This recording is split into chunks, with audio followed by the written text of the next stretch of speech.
असदुद्दीन ओवैसी ने बिहार में डेरा डाल लिया है। सीमांचल में यात्रा पर निकले ओवैसी ने तेजस्वी यादव से 6 सीट की डिमांड कर दी है, जिस पर अब देखिए सियासी बवाल मचा हुआ है। ये रिपोर्ट आपको दिखाते हैं।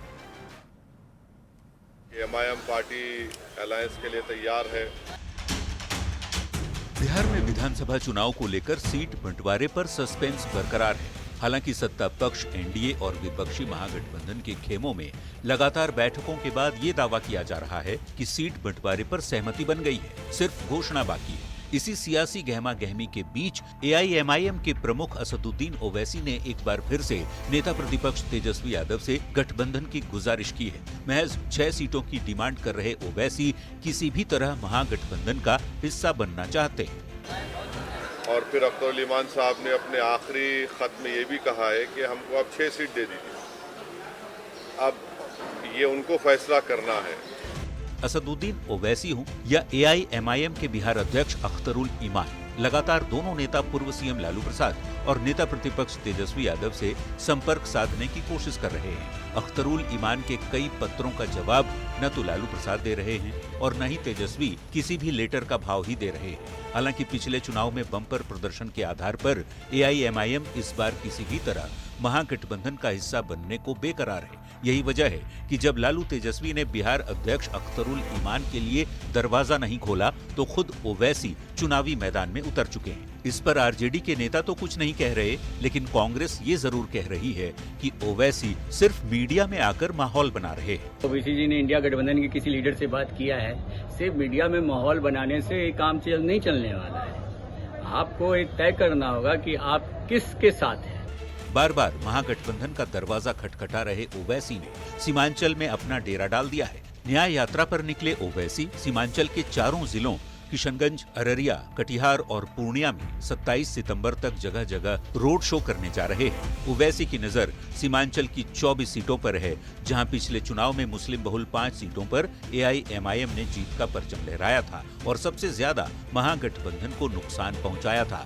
मात्र 1 सीट आरजेडी के खाते में आई थी। ओवैसी अब खुद उसी महागठबंधन का हिस्सा बनना चाहते हैं, जिसे लेकर एनडीए के नेता तेजस्वी और ओवैसी दोनों पर हमलावर हैं। देखिए, महागठबंधन और ओवैसी दोनों ही एक सिक्के के 2 पहलू हैं।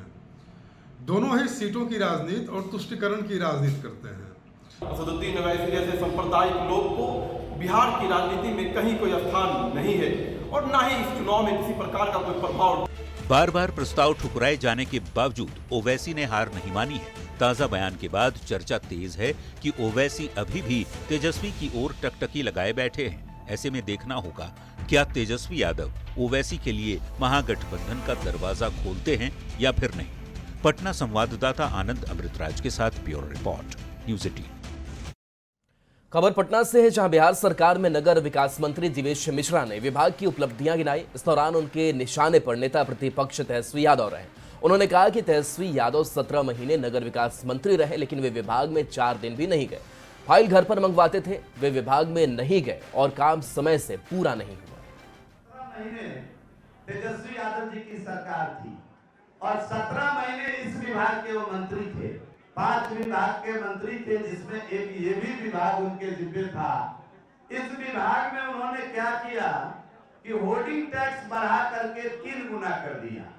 मुझे जब अवसर आप लोगों ने दिया, जब मुझे अवसर मिला, तो मुझे आपके साथ शेयर करते हुए अच्छा लग रहा है कि मैं होर्डिंग टैक्स घटाकर आधा कर दिया और आज राज्य भर के व्यापारी को, छोटे व्यापारी को, कुटीर उद्योग करने वाले छोटे छोटे व्यवसायी को इससे बड़ी बचत संपत्ति कर की बचत होगी।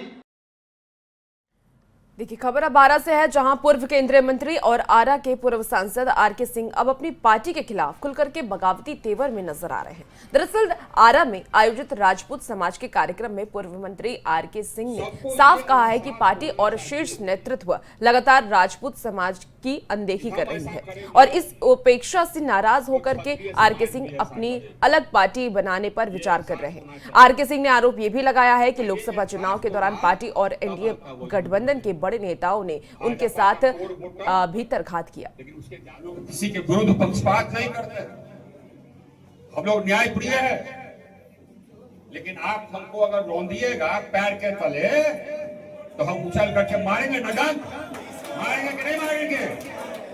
तो पैर तले रौंदने का कोशिश मत करिए। हम सबको सुना रहे हैं, यहाँ पर नहीं, जो भी पार्टी के नेता सब हैं सबको सुना रहे हैं कि पैर तले रोकने का कोशिश मत करो। हम बता देंगे कि क्या शक्ति क्या होती है। आइए शक्ति हम लोग बता देंगे ना। और चलिए बहुत से छोटे से ब्रेक का वक्त है।